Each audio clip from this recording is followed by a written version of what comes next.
Importantísima ciudad. No, hombre, gracias, en verdad. A ver, primero que viene el presidente Lifay a Hermosillo.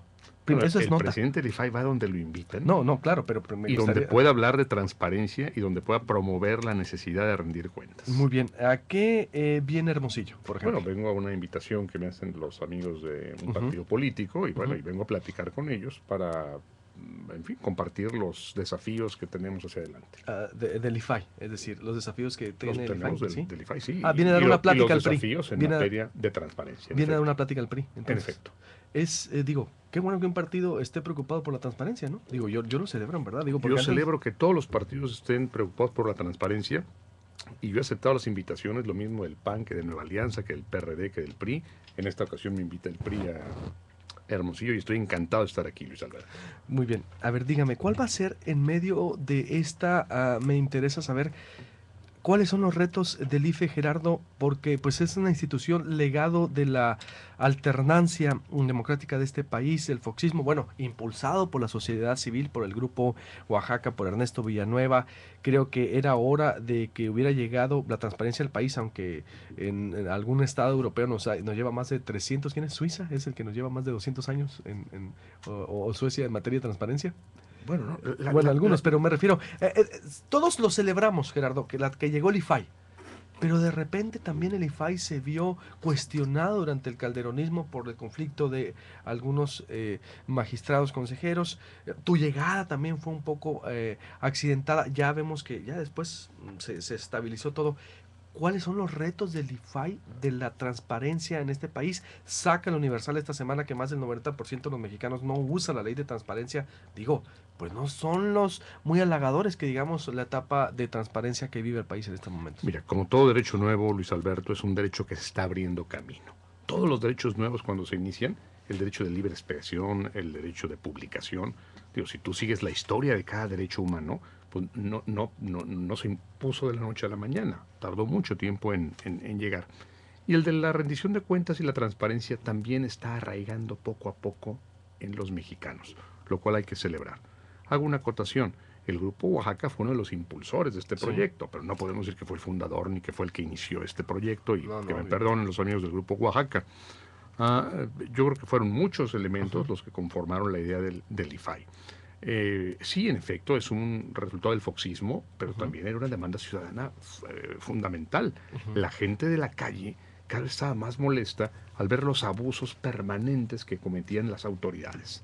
Y esto fue lo que hizo que mucha gente y que muchos factores se reunieran para crear un instituto que obligara a que se rindieran cuentas permanentemente. Pero hoy a 10 años, en la Ciudad de México y en todo el país, la transparencia sigue siendo complicada de entender. Les cuesta mucho trabajo entender lo que es la transparencia. Hace poco me decía un subsecretario muy importante, doctor en Derecho, oiga, estos del IFAI son una lata, me decía a mí, me están pidiendo que cuánto gasté en una comida, pues ¿qué les importa cuánto gasté? Le dije, doctor, en efecto, si usted pagó con su dinero, pues a nadie le importa con cuánto gastó, o qué se tomó, o con quién fue a comer, pero si usted está pagando con el dinero de los contribuyentes, usted tiene que decir qué comió, con quién comió y por qué comió con esa persona. Digo, híjole, ¿sabe qué? Mejor voy a renunciar a esta partida, me dijo. Digo, doctor, pues si no va a dar cuentas, pues hace bien en hacerlo. Tenemos que dar cuentas. Si estamos gastando el dinero de la ciudadanía, cualquier instituto que funcione con dinero público tiene que rendir cuentas hasta el último centavo. Ujú.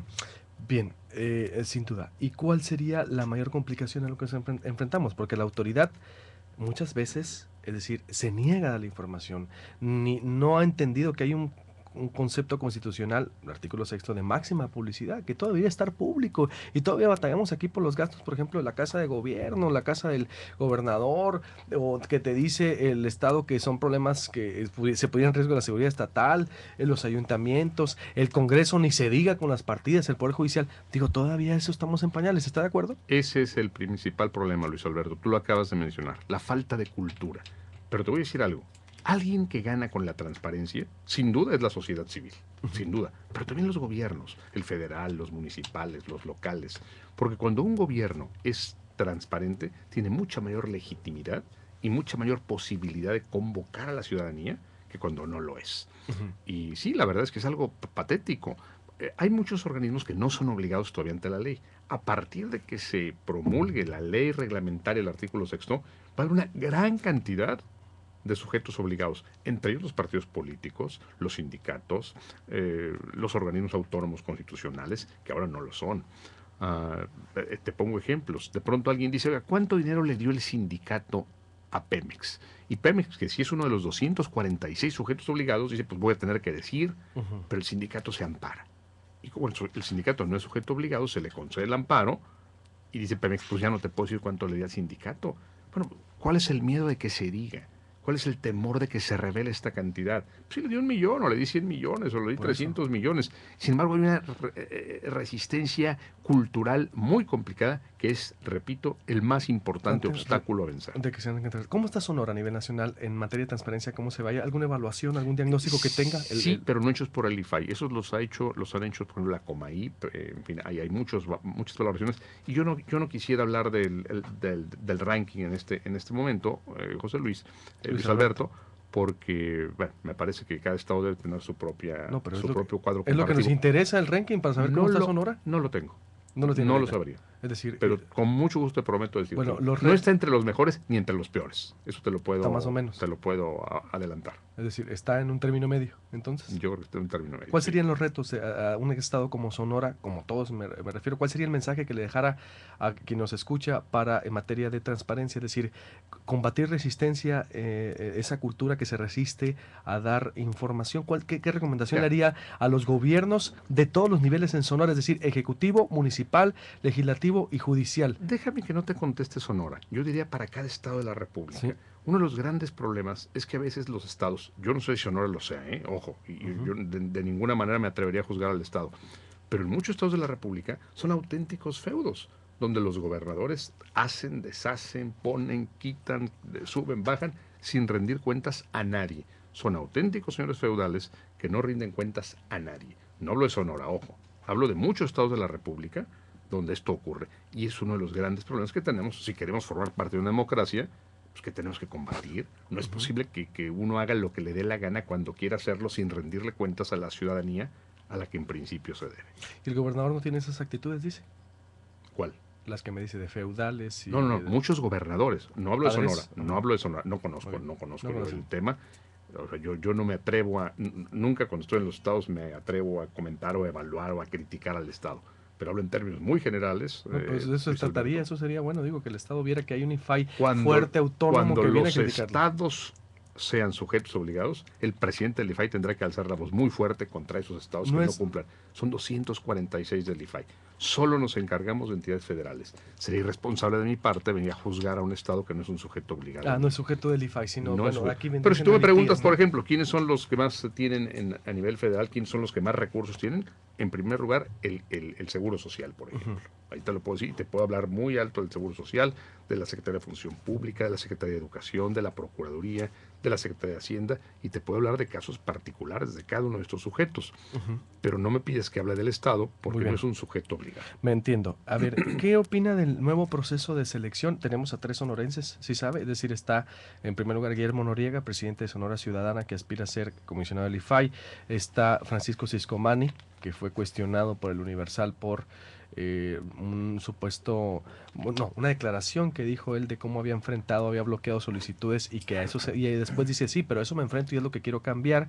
Y tenemos a un tercero que es Víctor Peña, que es de Coahuila, pero es doctor del Colegio de Sonora, radica aquí, y pues el perfil, en este caso, de los 3 son pues gente preparada. ¿Los conoce, los ubica? Conozco muy bien a Ciscomani y tengo muy buena impresión de él. A los otros 2 no los ubico. ¿Ni a Guillermo Noriega? Que sí, un referente nacional en los cambios de leyes.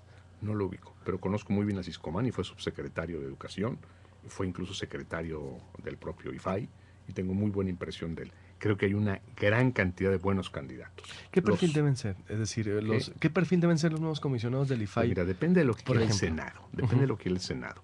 Aquí cuando la gente dice, tenemos a los mejores hombres, bueno, sí, pero los mejores hombres no son los mismos si es una lucha libre, que si es un concurso de física cuántica, que si es un concurso de ballet. Entonces, los mejores hombres, ¿para qué? Yo siempre he entendido, y fíjate que mi principal fortaleza como presidente del IFAI ha sido, Luis Alberto, ser abogado. Pero mi principal debilidad ha sido ser abogado.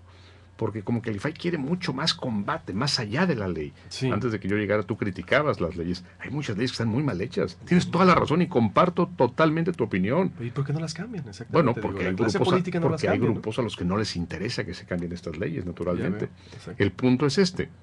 Pero cuando la ley es la ley, hay que obedecerla y respetarla. Y mi límite es la ley. Y yo no puedo ir más allá de la ley por más que yo quisiera. Que tener otro límite. Te comento, hay colegas míos que dicen, bueno, eso dice la ley. ¿Y el interés público? ¿Y quién determina el interés público? Ellos se arrogan esta facultad y es algo que ha permanentemente generado fricciones al interior del IFAI. Ahora, la pregunta es, ¿qué queremos del nuevo IFAI? Un Sí, tribunal administrativo, como el que yo siempre he querido construir.